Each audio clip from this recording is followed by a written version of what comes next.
Ahora sí.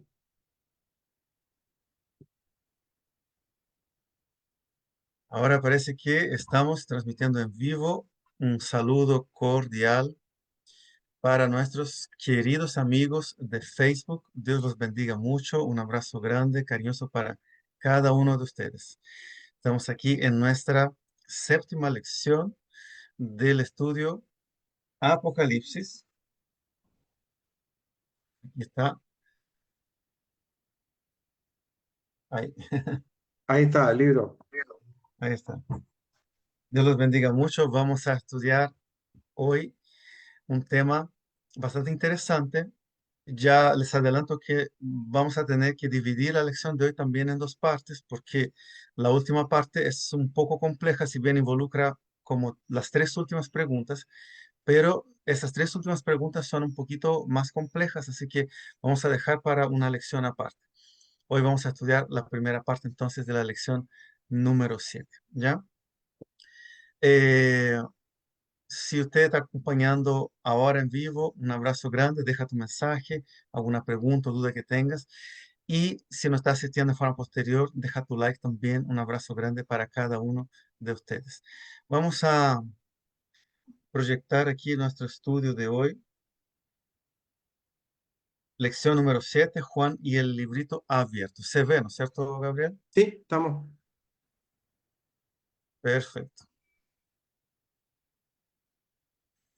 Eh,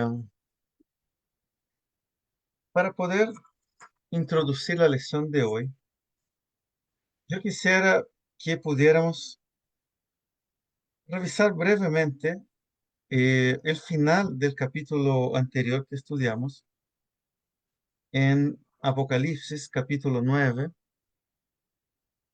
versículos 20 y 21, porque después vamos a usar ese texto para conectarnos con algunas ideas que vienen a continuación. Entonces, antes de responder la primera pregunta, vamos a Apocalipsis capítulo 9 y vamos a leer los versículos 20 y 21. Ok.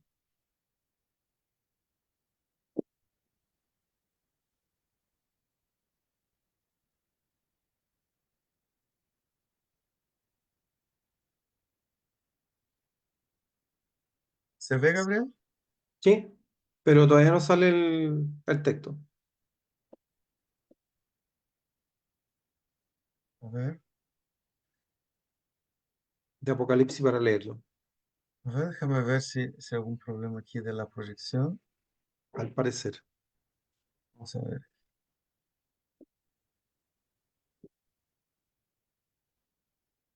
Ahí sí. Ahí sí, ya, ok. Sí, estamos.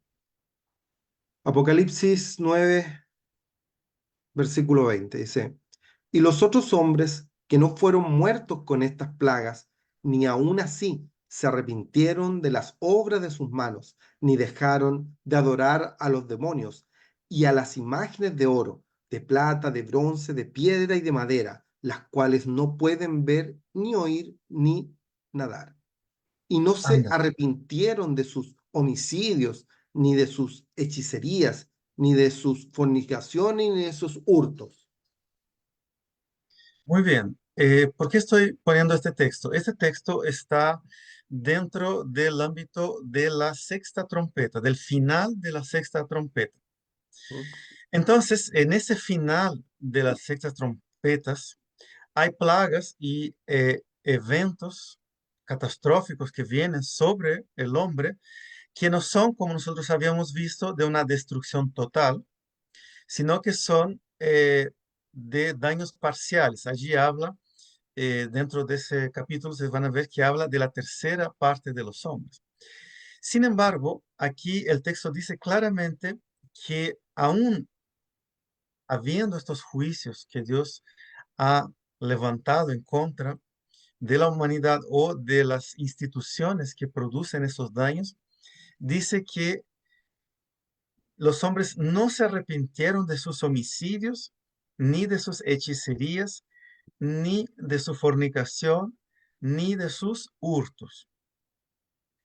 Este texto es muy importante, mis queridos hermanos, porque en la medida que nosotros nos vamos acercando al tiempo del fin, en la transición entre la sexta y la séptima trompeta, nosotros vamos a ver que el corazón de los hombres se van a ir endureciendo y van a estar cada vez más determinados en su plan en contra de Dios, en su plan habiendo elegido el mal, habiendo elegido desechar la palabra de Dios, habiendo elegido ir en contra la voluntad de Dios.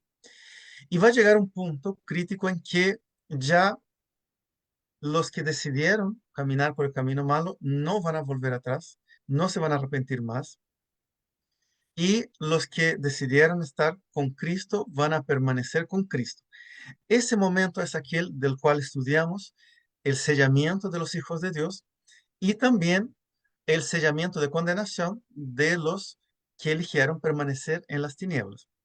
Sin embargo, ese texto de Apocalipsis 21 nos va mostrando que el corazón del hombre se va a ir endureciendo, de los que eligen el mal, obviamente, hacia el fin del tiempo. Y a pesar de que Dios manda advertencias, no se van a arrepentir de sus homicidios, ni de sus hechicerías, ni de su fornicación. Todos estos pecados, si ustedes se fijan, son pecados en contra de la ley de Dios. Entonces, la ley de Dios condensa todo lo que significa el mal. Y eso va a ser importante que tengan eso presente porque un poquito más adelante vamos a estudiar detalladamente cómo Apocalipsis coloca la ley de Dios, los 10 mandamientos, como un eje central de, de los eventos del último tiempo. Entonces, muy importante entender que esa maldad son transgresiones de la ley de Dios. ¿Ok? Vamos a empezar a responder, Gabriel, ¿Sí? aquí la pregunta número 1. La número 1 dice, ¿qué escena vio Juan en el capítulo 10 de Apocalipsis? Apocalipsis 10, capítulo 1, versículo 1, perdón.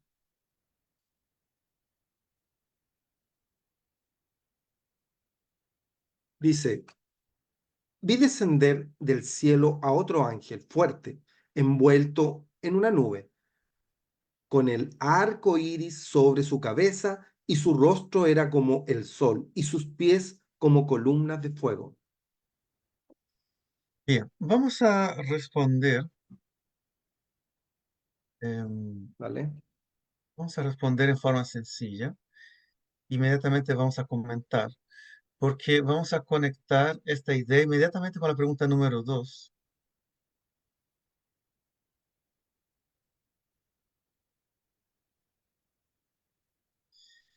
Vamos a responder así en forma resumida. Lo que Ujú. vio Juan, otro ángel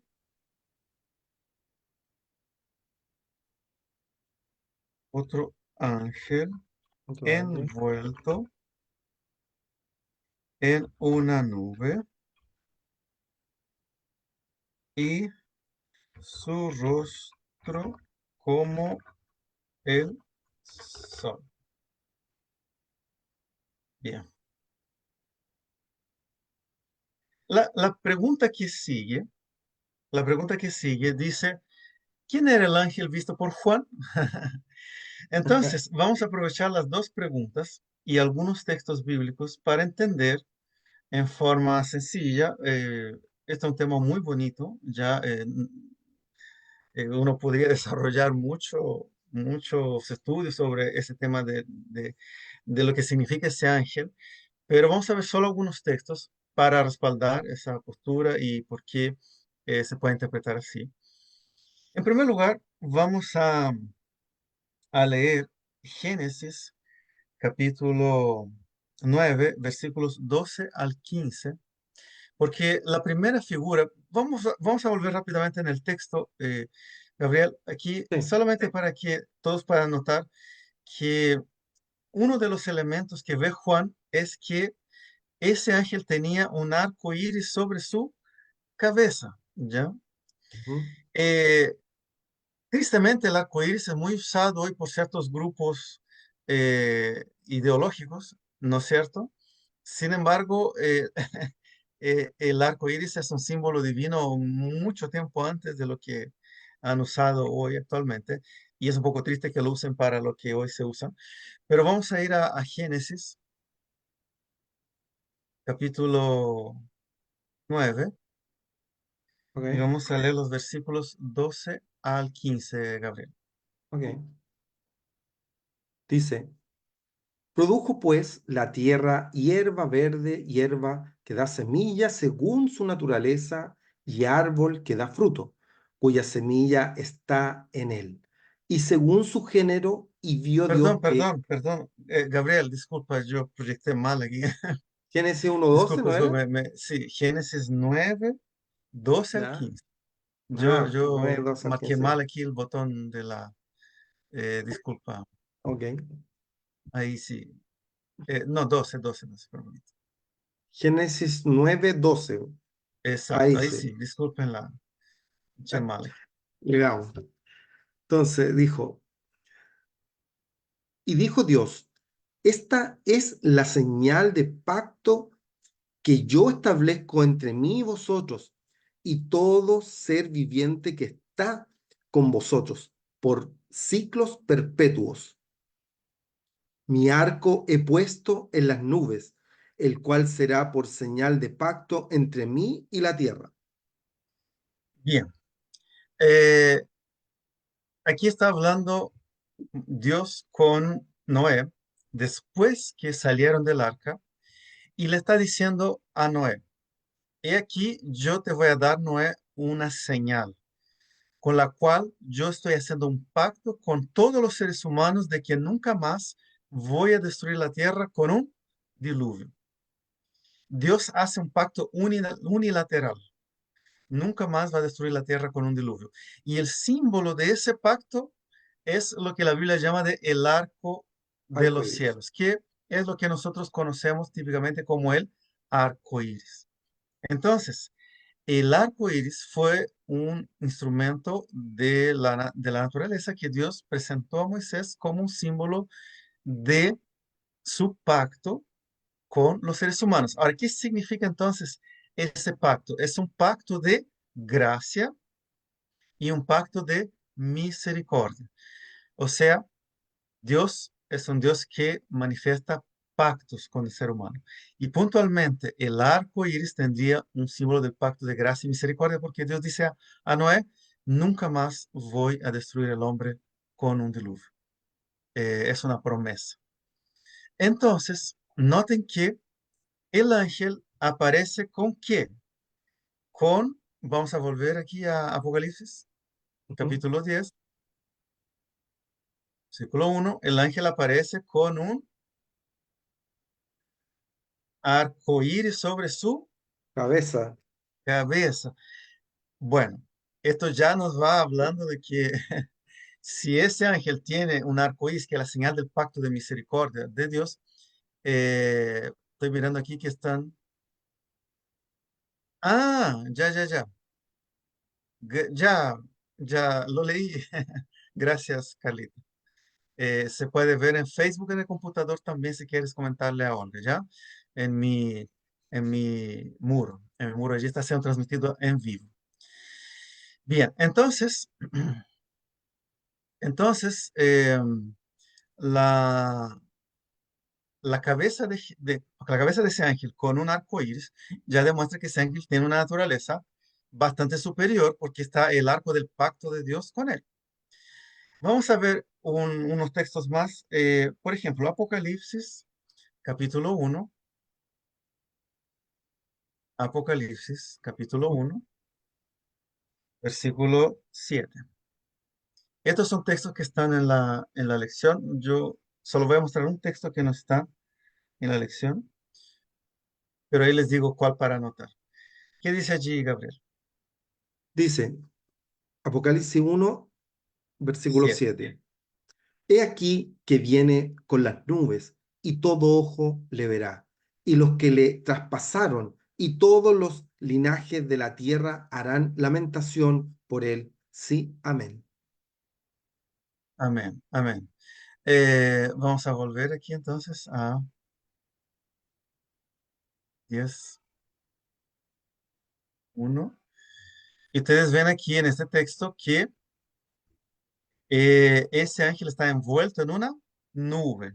en una nube. Esa imagen, mis queridos, de un ángel envuelto en una nube con un arco iris del pacto de Dios en la cabeza, significa que ese ángel está muy vinculado al trono de Dios. Ahora, aquí viene una pregunta. Ustedes ya están desconfiando que estamos hablando de un ser de un ser divino que sería Jesús, ¿ok? Pero puede ser que algunos tengan dificultad en imaginar o pensar que Jesús sea considerado un ángel. Y aquí vamos a dejar claro un elemento que es muy, muy importante en lo que se refiere a la cristología. La palabra ángel sencillamente en la Biblia significa mensajero. Mensajero. No necesariamente la palabra ángel hace referencia solamente a esos seres con alitas creados por Dios. Ya es importante entender eso, porque normalmente dentro de nuestra cultura popular, uno imagina ángel con un ser con alas que trae una mensaje de Dios que es usado por Dios. Pero la palabra ángel sencillamente es mensajero y puede, dependiendo del contexto, ser aplicado a diferentes seres celestiales. De hecho, hay textos en Apocalipsis que el ángel simboliza a la iglesia como mensajero, ¿ya? Entonces, vamos a leer un texto que está en Malaquías capítulo 3, versículo 1. Y ahí ustedes van a entender lo que estoy queriendo decir. Malaquías, el profeta Malaquías, el último profeta del Antiguo Testamento, capítulo 3, el versículo 1. Si ustedes quieren, pueden anotar ese texto que no está en la lección. ¿Ok? Dice, he aquí, yo envío mi mensajero, el cual prepara el camino delante de mí, y vendrá súbitamente a su templo el Señor a quien vosotros buscáis, y el ángel del pacto a quien deseáis vosotros. He aquí viene, ha dicho Jehová de los ejércitos. Amén. Muy bien. Entonces, aquí hay una profecía de Malaquías que está hablando de la primera venida de Jesús. No voy a tomar mucho tiempo para, digamos, entrar en detalle de esa profecía, pero Malaquías está hablando en primer lugar un mensajero que va a preparar el camino. ¿Quién es ese mensajero? Es Juan el Bautista. Él iba a Ya. preparar el camino para, y ahí él dice después, vendrá súbitamente a su templo el Señor. Ahí está diciendo entonces que después de la preparación del camino por Juan el Bautista va a venir Jesús, va a venir el Mesías. Y miren cómo lo llaman. Vendrá súbitamente a su templo el Señor a quien vosotros buscáis, ¿no es cierto?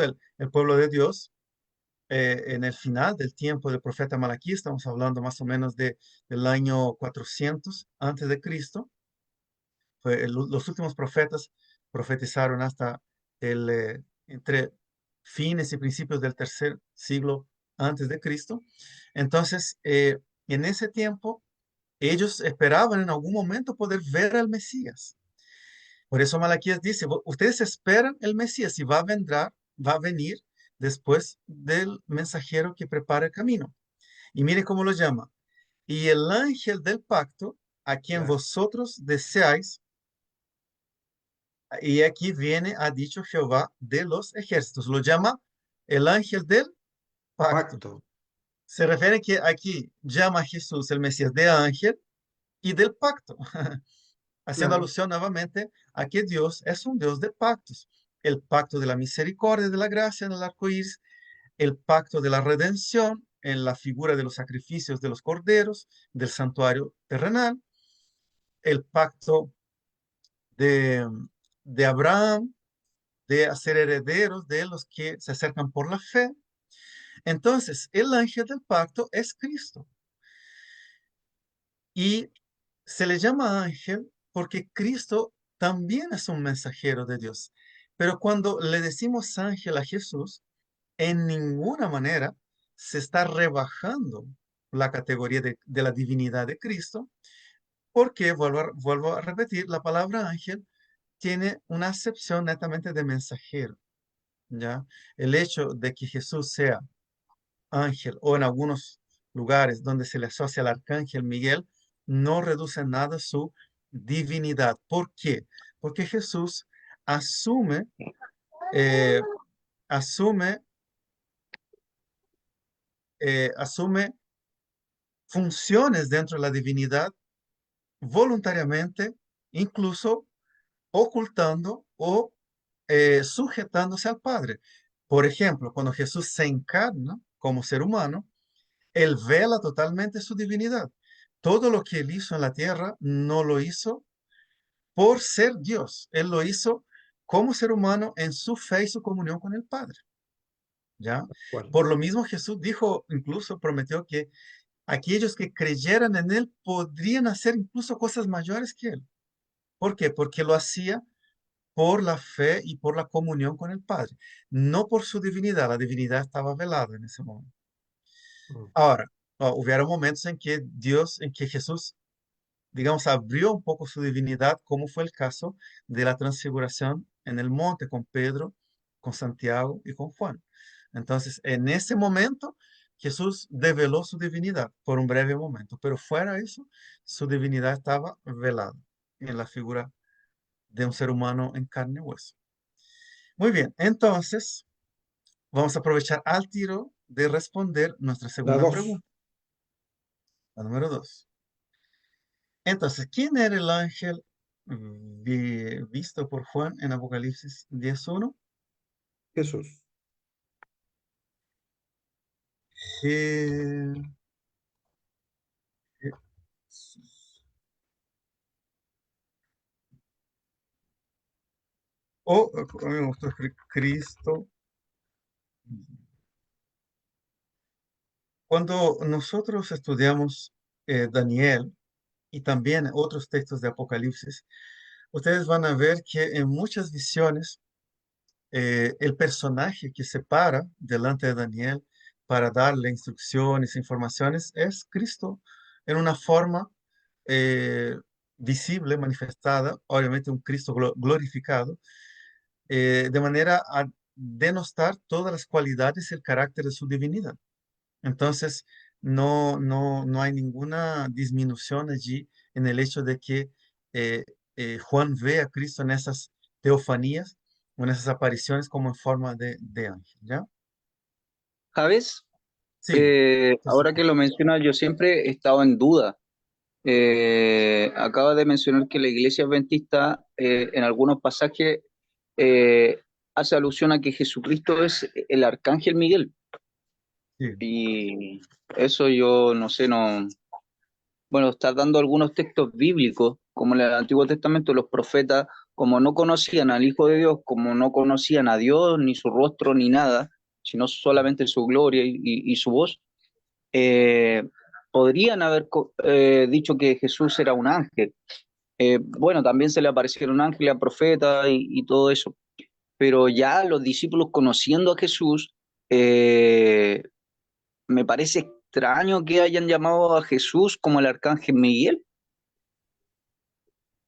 o Gabriel. ¿Cómo? Em, sí, cuando tú estudias las imágenes o las teofanías del Antiguo Testamento, tú encuentras una figura eh, que la Biblia lo llama el ángel de Jehová. Lo vas a Ujú, encontrar apareciendo a Moisés, apareciéndose a Moisés, lo vas a encontrar apareciéndose a Josué, lo vas a encontrar apareciéndose a Gedeón y en ujú, otros pasajes más de la Biblia apareciéndose a los profetas, ¿ya? sí, Ese personaje, ángel de Jehová, tiene características bien especiales. Por ejemplo, en el caso, yo voy a resumir nomás ya, Christopher, porque si voy a los textos no logramos ni la mitad de la lección hoy. Pero voy a ya, resumir y después podemos hacer un estudio más acabado de eso. En el caso ujú, de la aparición a Moisés del ángel de Jehová en una zarza, en una hierba o con un arbusto que había prendido en fuego y no se quemaba, tú vas a ver que aparece en forma paralela Jehová y el ángel de Jehová. Y tú vas a notar que se intercambian roles. Ángel de Jehová, Jehová. Ángel de Jehová, el ángel de Jehová le habló a Moisés. Jehová le habló a Moisés. Vas a ver en ese capítulo de Génesis, vas a ver que se intercambian roles.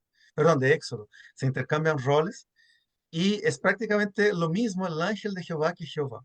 Tienen la misma categoría.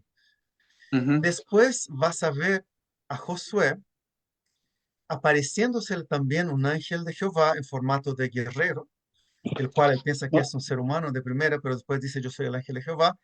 Y en el Josué Antiguo se Testamento postra. sí, sí lo comparto, lo entiendo, Sí, pero ya en el sí, no, Nuevo pero ya Testamento voy a llegar al Nuevo Testamento. Sí, sí, tomarse entonces, de un texto que sale en Corintios, que el apóstol Pablo menciona que viene con voz de arcángel y con trompeta de Dios, de eso la iglesia adventista se basa que netamente Jesucristo ahí es el arcángel Miguel. claro, claro. Y el jefe, bueno, y Oh, en ese sentido, pero te voy a hacer la conexión al tiro para que me entiendas. En esa aparición con Josué, ¿ya? Jesús le dice, perdón, el ángel de Jehová, que nosotros creemos y entendemos que es Jesús, le dice exactamente que él es el príncipe del ejército de Jehová. ¿Y qué es lo que hace Josué? Se postra y lo adora. Ningún ángel en la Biblia jamás ha aceptado adoración, Exacto. ¿ya? ujú, Ningún ángel. Y ese ángel se llama príncipe de las huestes de Jehová. ajá, Si tú llegas y conectas a Apocalipsis 12, el arcángel Miguel es el príncipe de las huestes de Jehová que batallan contra, si tú lees Apocalipsis 12, vas a ver que él es el príncipe de las huestes de Jehová, batalla contra ya, Satanás Sí. y prevalece sobre él. Porque ahí estaba Entonces, Javes. el personaje, ¿sí? No, pero Porque, solo para cerrar. sí, dale. Entonces, no existe en la Biblia otro príncipe de las huestes de Jehová. Si tú haces una comparación en todo la Biblia, desde el Antiguo hasta el Nuevo Testamento, otro personaje distinto de jefe de las huestes de Jehová que no sea el arcángel Miguel. En el Antiguo Testamento se le llama el ángel de Jehová, es adorado, entonces no podría ser un ángel creado. Y en el Nuevo Testamento es, en el caso de la aparición perdón, en el caso de la aparición de Apocalipsis en visión a Juan, en el caso también de las apariciones aparentemente angelicales que ve Juan, con varias descripciones divinas, y también como dice Pablo, que él vendrá con voz de arcángel, con voz de trompeta de Dios. Ah, perdón, y también está el caso de Judas, cuando él debate con Satanás por el cuerpo de sí, Moisés. sí, Eh, pero da ujú. netamente importancia a ese texto que dice Pablo, pero hace alusión a que algo que, no sé, pues, es como un ejemplo que dan, no como para tomar a Jesús como que si Sí, pero fuera la es que en el infancia o algo. capítulo 12 de Apocalipsis es el arcángel Miguel es el príncipe de las huestes de Jehová. Entonces, en ese caso tendrías que encontrar algún texto bíblico que demuestre que el príncipe de las huestes de Jehová del Antiguo Testamento, que aparece en el caso de Josué, que es adorado, no es Jesús, y que hay otro arcángel que sí merece adoración. ¿Me entiendes? Claro, Si tú pero encuentras no es algún el texto, arcángel, no es el arcángel Gabriel como lo mencionan en ese texto, pues. no, Miguel, Miguel, se siempre ha menciona sido Miguel. Miguel. Y Siempre Miguel ha sido Miguel. es el nombre de Sí, batalla justamente de sí, Jesucristo. sí, sí, sí. Tú no encuentras otro texto diferente a Miguel. Pero ahí si tú quieres Como el después, como nombre no de es batalla de específicamente Jesucristo. ¿Cómo el nombre de batalla de Jesucristo eso? Ese su el nombre de función como batalla, príncipe, claro, Miguel y como sus príncipe ángeles. del ejército, claro. Claro, Es una viene a función ser, de Cristo. viene- Cuando él mm, peleó contra las huestes de Satanás, se llamaba Miguel, así lo nombra la Biblia. hay Y de hecho, el mayordomía igual nombre en el Miguel, cielo, ¿tú sabes lo que significa el nombre Miguel? no. Aquel que es como Dios. Ya. Pero entonces el arcángel Investígalo. Miguel no hubiese salvado, ¿no? Jesucristo. ¿Perdón? El arcángel Miguel no hubiese salvado, no Jesucristo. No, pero es que, no, es que ese es un título, Christopher. No, no es que el arcángel Miguel nos haya salvado. Eh, podríamos estudiarlo después con calma, Y aparte que si pero ustedes entienden un poco, Y si también estamos dentro de este debate, o sea, también aparece Cristo como Emanuel cuando nació. ¿Te fijáis en el Antiguo Testamento? con Entonces, nosotros. Claro, posteriormente se le dio el nombre de Jesús, ¿verdad? claro, exactamente. Y también tiene el nombre de Miguel, porque él justamente tenía este nombre cuando él peleó con los ángeles, con las huestes de Lucifer. Pero yo creo que, Claro. bueno, más adelante podemos, para que sigamos con Sí, el... sí, porque la- si no, no terminamos la clase de hoy. Exacto. Podemos Mm, después hacer un análisis más detallado, ¿ya? Dale. Porque tengo la gran duda. Sí, tranquilo. Dale, ok, no hay problema. Bien, aquí entonces ya habíamos respondido las dos y vamos a Sí, la vamos tres, a la ¿cierto? pregunta número Ya, 3, Javes. nos vale. Dice, ¿qué tenía el ángel en su mano? Apocalipsis 10, versículo 2. Y tenemos que comparar con Daniel 12, 4 y 7. Ok, Daniel, perdón, Apocalipsis Apocalipsis 10, el capítulo 2. 10, versículo 2. Dice, Adelante. sí, dice, tenía en su mano un librito abierto y puso su pie derecho sobre el mar y el izquierdo sobre la tierra. Muy bien, tenemos que comparar con Daniel 4 y 7. Vamos allá. A Daniel, Exacto. Daniel 12, capítulo 12 sí, perdón, capítulo 12, versículo 4 y y al el 7. 7.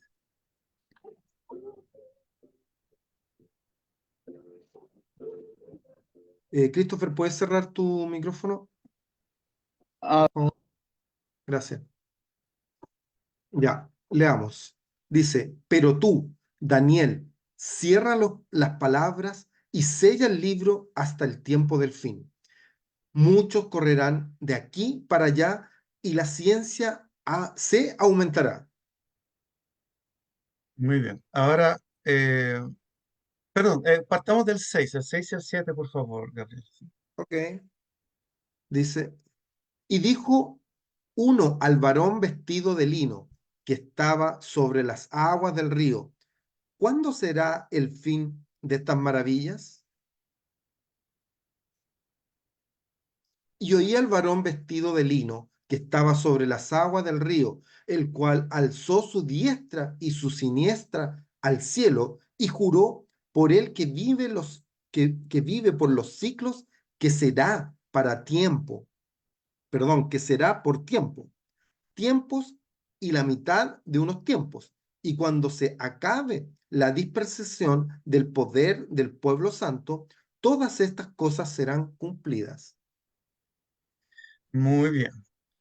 Entonces, ¿qué tenía el ángel en su mano? Vamos a responder eh, la pregunta de forma simple, después voy a complementar un poco la idea con los Ya. textos que hemos leído, ¿ya? Oye, Javi, tengo Eh, solamente una duda porque leímos el capítulo a Daniel 12, 6 y 7. 4, 6 y 7. Ah, ya, perfecto. Vale, 4, 6 y 7. Vamos aquí. Un librito un librito, abierto. el Ok. título. Em, el capítulo 10 de Apocalipsis y el versículo 2 muestra a un ángel. Vamos a volver aquí para tenerlo en la mente presente. Apocalipsis capítulo 10, versículo 2. Muestra entonces que ese ángel que ya vimos que era Cristo tenía un librito abierto y se pone en pie sobre el mar con el pie derecho y el izquierdo sobre la tierra. Ese librito aquí está abierto. Ahora, cuando nosotros hacemos un estudio más detallado de las conexiones que existen entre Daniel y Apocalipsis, nosotros vemos por los textos que leímos que cuando van terminando las profecías de Daniel respecto al tiempo del fin, el ángel le dice a Daniel, cierra y sella las palabras de este libro, porque muchos van a correr de aquí para allá y en el fin del tiempo la ciencia va a aumentar. La palabra ciencia allí de Daniel tiene que ver con conocimiento. Y ese conocimiento no es solo la ciencia de los aviones, del espacio, sino es el conocimiento de las cosas de Dios. Entonces, ese librito cerrado en el tiempo de Daniel iba a abrirse en algún momento al fin del tiempo. Mm. ¿Qué significa eso? Significa que tanto el libro de Daniel cuanto el libro de Apocalipsis, de algunas profecías de Apocalipsis, se empezarían a entender plenamente en un periodo de tiempo entre la sexta y la séptima trompeta. En ese final del tiempo se empezarían a abrir el conocimiento para las profecías. Y curiosamente es muy interesante saber, queridos amigos, que justamente a mediados del siglo XVIII hasta mediados del siglo XIX fue el periodo más intenso del estudio de las profecías. Allí tenemos al cura chileno Manuel Lacunza, al jesuita chileno Manuel Lacunza, tenemos a varios de los padres protestantes estudiando también las profecías de Daniel, tenemos a, a Isaac Newton estudiando las profecías de Daniel, y tenemos también otros personajes históricos famosos, después viene Guillermo Miller, que vamos a hablar de él también, que empezaron a entender las profecías del tiempo del fin.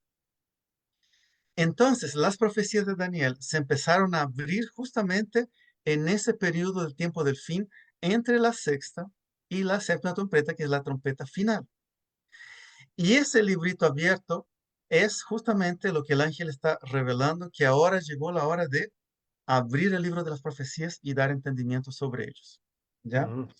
Entonces, vamos a complementar un poco aquí la idea. Ay, solo para eh, eh, complementar la idea, el hecho de que el ángel Jesús tenga el pie sobre la tierra, un pie sobre la tierra y otro pie sobre el mar, eso es algo que más adelante, recuérdenlo, porque eso más adelante en Apocalipsis vamos a rescatar esa idea porque hay una bestia, una imagen que va a aparecer más adelante que surge del mar y otra que surge de la tierra. Mm. Entonces, Cristo está con sus pies sobre las dos porque sobre todas ellas Dios tiene autoridad y está controlando la historia.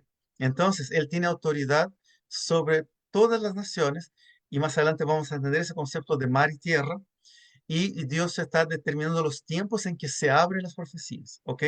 En que se abre la profecía de Daniel y que se abre la profecía más cabalmente de Apocalipsis en ciertas partes específicas también, ¿ok? Eh, entonces, en resumen, el librito abierto y vamos a poner aquí el entendimiento, entre paréntesis, perdón, el entendimiento de las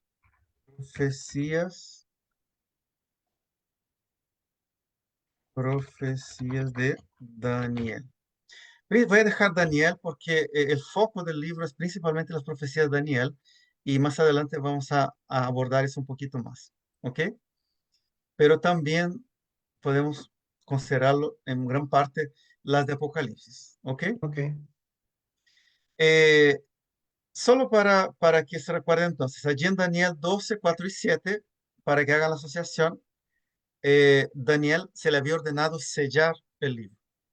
Entonces, ese libro sellado, que era su propia profecía, se abre a fines de la era de la última, de la iglesia de Tiatira, cuando, ¿no es cierto?, se termina el dominio de la supremacía papal.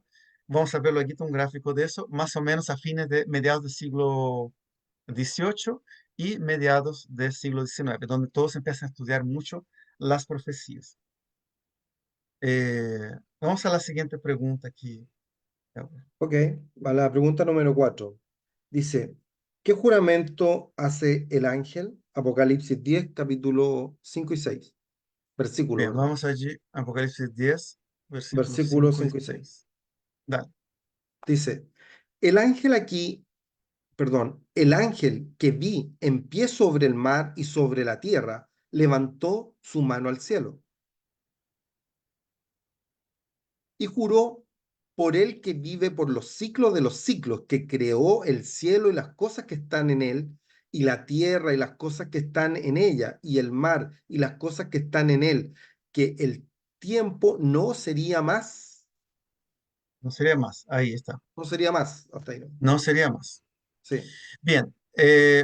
Nosotros vemos entonces aquí una declaración del ángel eh, jurando, ¿no es cierto?, que el tiempo no sería más. Aquí, como recuerden, como estamos ubicados entre la sexta y la séptima trompeta, o por decir de otra manera, al final de la sexta trompeta, entonces el ser celestial declara el tiempo ya no es más. Aquí lo que está queriendo decir no es que se acabó el tiempo del fin ya, sino que, y Jesús viene, sino que se acabaron las profecías, o sea, se encierran las profecías, se cumplen todas las profecías de tiempo del libro de Daniel.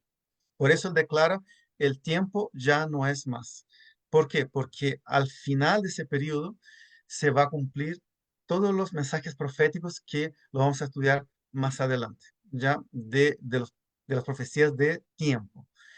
Ahora, yo quiero solo para que entiendan un poquito más ese concepto de ese periodo, voy a proyectar una diapositiva para que puedan entender un poquito más qué fecha es esa a la cual nosotros hacemos referencia como inicio del tiempo del fin y el periodo donde se empiezan a abrir las profecías de Daniel y el estudio de los mensajes proféticos. Voy a, voy a proyectar un PowerPoint rápidamente aquí para que puedan visualizar un poquito mejor esto. Em, Allí en el texto bíblico, ustedes vieron un tiempo mencionado. ¿Qué Ujú. tiempo fue ese? Un tiempo, dos tiempos, mitad de un tiempo y dos tiempos o tiempos, ¿ya? Ese periodo se repite en Daniel también y es un periodo que hace referencia a un periodo profético, que en términos literales es un periodo de 3 años y medio. Tiempo, dentro del concepto bíblico, es un año. Tiempo se puede entender como 2 años y mitad de un tiempo es medio año. Entonces, ese periodo de 3 años y medio equivalen en días, basado en el calendario judío, a 360 días. Por lo cual, 3 años y medio son 1260 días. Yes. Cuando nosotros analizamos ese periodo profético, eso parte del estudio de Daniel, aquí vamos a intentar abordarlo. La próxima clase voy a entrar un poquito más en detalle en eso.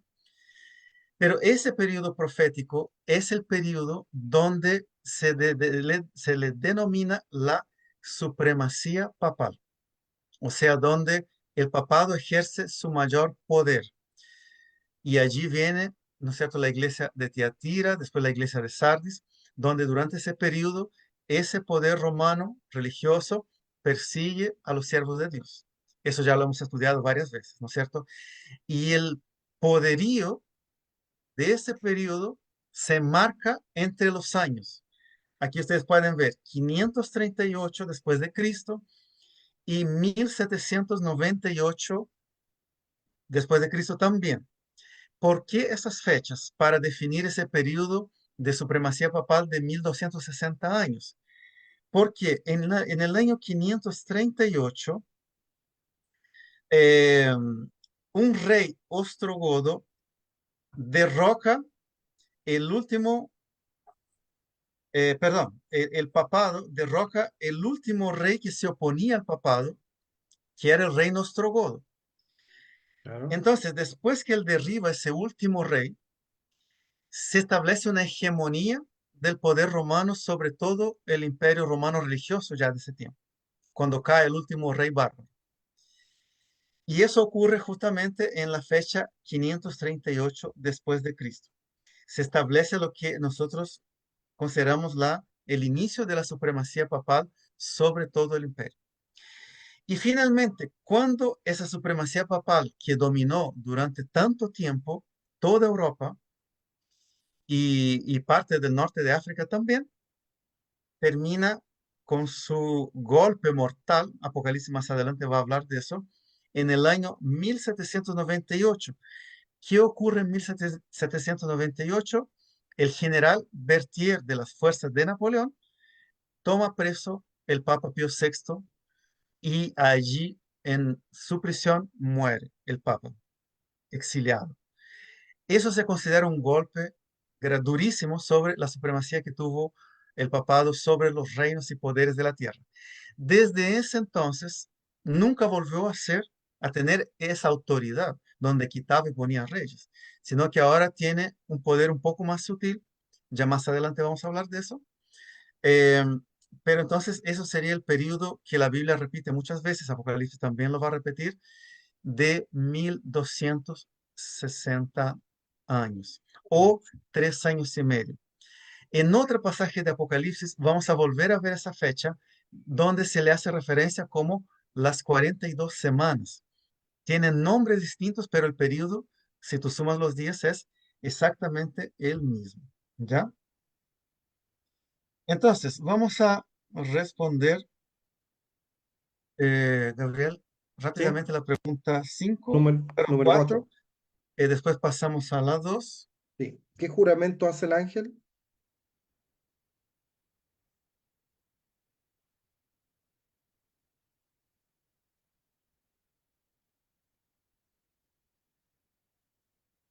Vamos a resumir así. Juró ¿Ya? que el tiempo no sería más. Entre paréntesis, vamos a poner fin de las profecías de tiempo.